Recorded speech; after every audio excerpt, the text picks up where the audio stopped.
E o prefeito de Balneário Camboriú, Fabrício Oliveira, foi a Brasília buscar apoio junto ao Valdemar Costa Neto. Explica para o ouvinte quem é Valdemar Costa Neto e por que o Fabrício foi procurar por ele, hein, professor? Ô Flávio, Valdemar Costa Neto é o presidente do PL Nacional. Figura histórica, porque não folclórica da política brasileira. Sim. Valdemar da Costa Neto, que já teve preso, em virtude ainda de escândalo de mensalão lá atrás.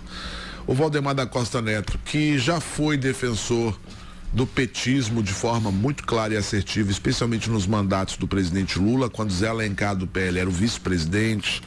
E o Valdemar da Costa Neto, que virou um conservador de direita nos últimos anos, se aliou ao ex-presidente Jair Messias Bolsonaro, mas que vem exercendo a liderança do principal partido de oposição no Brasil, que é o PL, que é o cidadão que dá as cartas dentro do partido. Muitas situações passam pelo Valdemar, que de bobo não tem nada. É raposa velha, foi criado no meio do caos, entende como funciona a política brasileira como ninguém. E meus amigos, olha, não entendam isso como elogio, porque não é.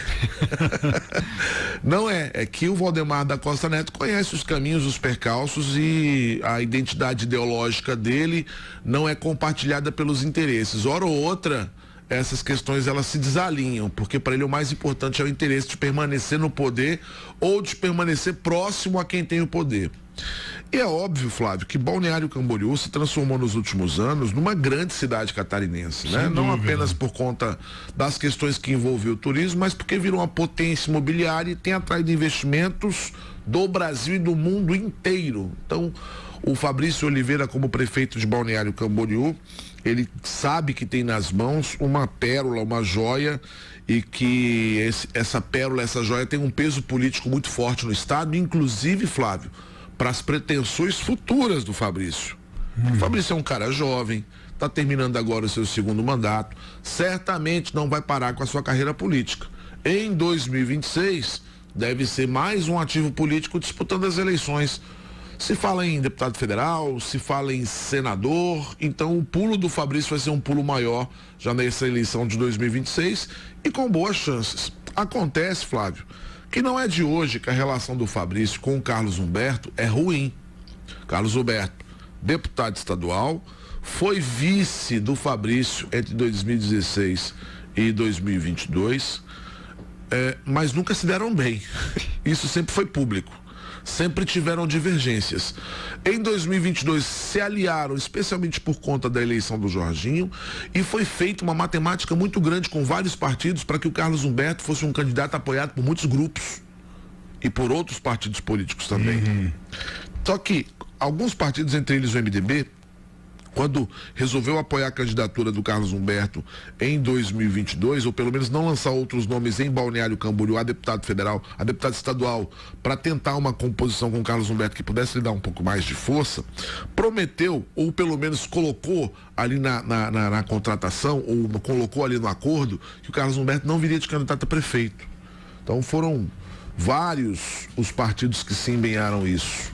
E aí o que aconteceu, rapaz? O Carlos Humberto mudou de ideia e tem assumido de forma veemente a sua candidatura a prefeito do município. E de forma veemente mesmo. Porque semana passada chegou a dizer, Flávio, que se ele não fosse candidato pelo PL, ele sairia do partido, mas que disputaria a eleição. Sim. Então já deixou claro. Se tentarem fechar a porta para mim no PL, eu vou buscar outro partido. Ponto. Colocou isso de forma muito clara. E ao mesmo tempo chegou a dizer o seguinte: ninguém vai impedir a minha candidatura. E o Fabrício, então, gente, foi buscar nomes que pudessem rivalizar dentro do PL local com o Carlos Humberto. O primeiro nome foi o Labarrica, né? O da Vila Barrica. Que mas, o presidente da Câmara de Balneário. E ao que parece, Flávio, apesar de ser um cidadão jovem, já com seu ativo político, já com um pouco de história na política, as pesquisas internas não mostraram ele tão competitivo. E aí o Fabrício, num desses lances que são lances inteligentes na política, foi lá e trouxe para o PL o ex-prefeito de Balneário Camboriú, muito bem avaliado pela população, inclusive o Rubens Espernal. Engenheiro, né? Que projetou muito em Balneário Camboriú que existe hoje, né? Exatamente. Então você tem o Fabrício tentando fazer o seu sucessor, o Rubens Spernal, e tem o Carlos Humberto, apoiado inclusive pelos próprios deputados do PL na Alesc, buscando essa condição de indicação também para ser candidato a prefeito. O que faz o Fabrício? Como a situação aqui internamente é difícil de consenso, é difícil de consenso.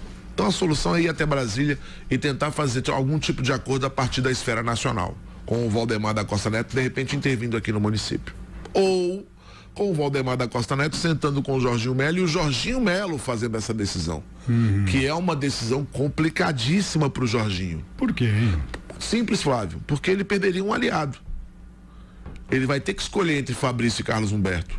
A partir do momento que ele escolhe um, ele está colocando o outro na berlinda. Certo. Então é uma escolha bastante complicada para o Jorginho Melo, mas o Fabrício, que não é bobo nem nada, pega o Spernal, que tem boa aprovação popular, vai até Brasília, costura um acordo com o Valdemar, ou pelo menos coloca a sua visão de processo para o Valdemar e vai esperar que o Valdemar e o próprio Jorginho Melo possam fazer a resolução dessa situação. Por quê, Flávio? Porque tem que ser rápido. A janela está aí. Ela abre agora no dia 6 de março.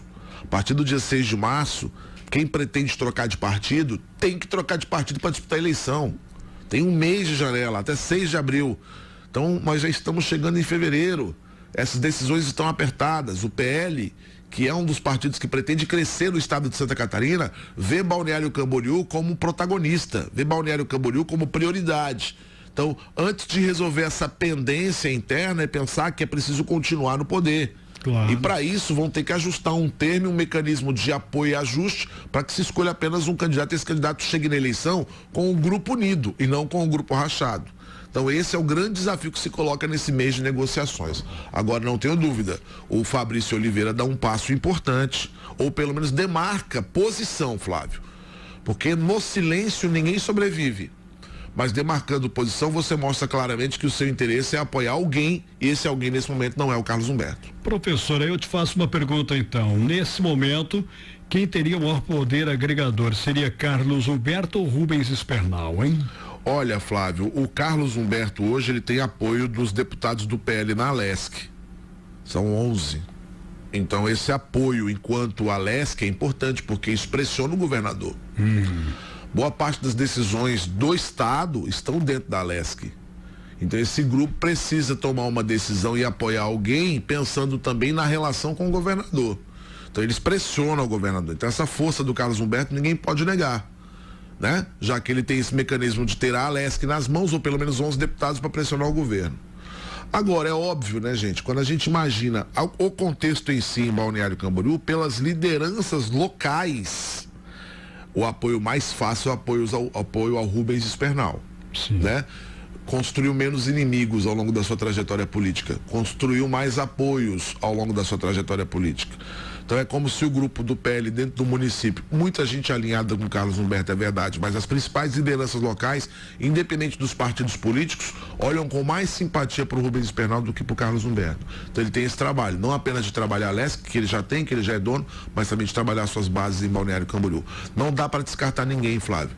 O Carlos Humberto é hoje muito forte. Hoje é um político muito atuante.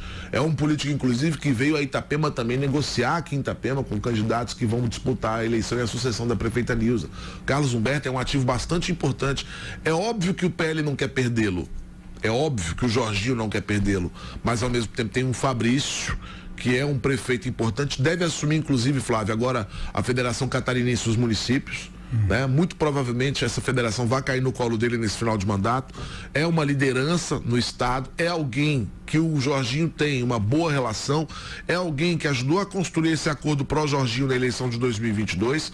A gente tem que lembrar aqui que enquanto muita gente partiu para alianças políticas, o PL veio praticamente sozinho e naquele momento assumir a candidatura do Jorginho sozinho. Foi o risco também para o Fabrício, que endossou seu nome no apoio ao Jorginho Melo. Então tem toda essa composição de forças que vai ser decisiva na hora de anunciar o candidato. Eu vou ficar literalmente em cima do muro, porque acho que o Carlos Humberto tem as suas representações no estado, tem a sua força na Alesc, é um empresário da região, bem sucedido, e a gente sabe o quanto isso é importante também numa campanha eleitoral, mas não dá para descartar o Fabrício, a sua força política e o apoio a um ex-prefeito muito bem avaliado.